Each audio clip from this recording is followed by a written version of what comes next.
lot of rhetoric about revolutionising education, but of course revolutions are usually difficult and dangerous times, especially for the established order. Institutions and conventions that seemed immutable can rapidly collapse and be swept away by the riptide of change. This talk challenges a couple of well-established educational conventions, but frames this as a story, in this case a history lesson from 2050, just 35 years from now. Your lesson today is brought to you by LearnU, one of Europe's most successful commercial universities in 2050. Their educational offer is Learn while you earn, affordable, flexible, quality learning, personal mentors, professional development. Most of the degrees they offer cost around £6,000, usually spread over 2 to 5 years of full to part-time study. This is Lesson 9 of a unit covering A Century of Educational Revolution in the UK, 1945 to 2045. In this lesson you'll learn about some of the factors that led to the rise of commercial universities in the mid-2020s and the subsequent failure and takeover of many public universities. LearnU is proud to have been one of the leaders in this educational revolution, and this lesson draws on our history. Tuition fees for undergraduate students were first introduced in 1998, but it was not until the Brown Review of 2010 and the rise to £9,000 per year that the shift to students as consumers started to have a significant impact. Questions began to be asked about the value of many degrees, given the large debt incurred and the increasingly marginal salary benefit. There was clearly a market opportunity for degree qualifications offered at a lower cost point, but public universities lacked the vision and agility to pursue it. Instead, many public universities saw growth as the best response to the increasingly challenging financial climate, following the US model, where the largest institutions dominated research and benefited from the greatest endowments. More students require more buildings, and so extensive and expensive building programs transformed many campuses by 2020. However, radical changes to the regulations around student recruitment meant that UK public universities were now competing for students, and by 2014 that competition was especially fierce for UK students achieving high grades at college and for international master's students. The challenge for elite universities was to grow in size while maintaining quality and controlling costs. With hindsight, it is obvious that the public universities were failing to gain the maximum benefit from their expensive fixed assets, their buildings and the facilities they contained.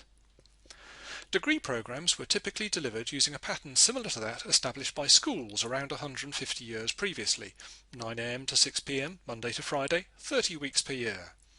This can be compared to the typical LearnU Centre, open from 7 a.m. till midnight, 7 days a week, 51 weeks per year. It must be noted that university research facilities and study areas had much higher usage, but the focus of this lesson is on the delivery of taught degrees. In your learning journal, post a list of the factors you think prevented public universities from breaking out of this inefficient usage pattern. Remember to cite your sources. It may seem hard to believe now, but even within that short working week, the usage of time was incredibly inefficient.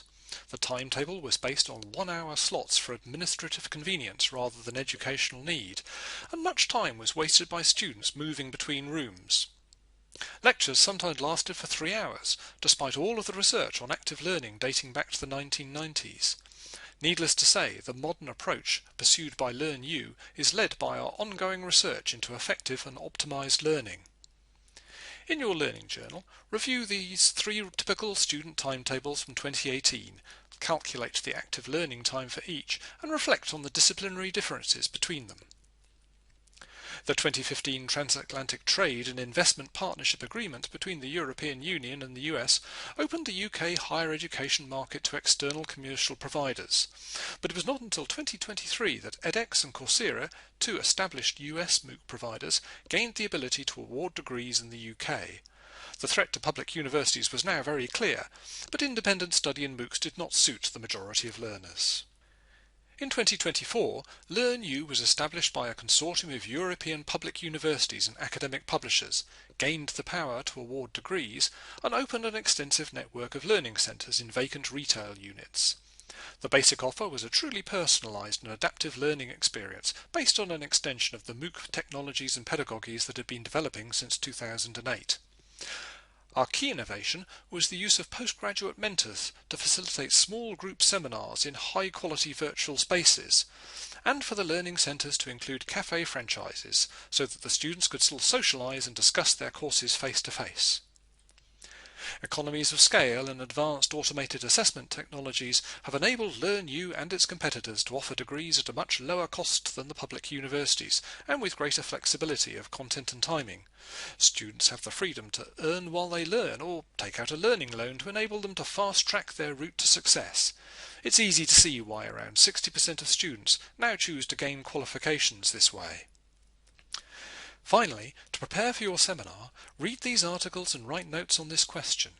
How did some public universities adapt so that they not only survive, but thrive in this new educational landscape? Goodbye!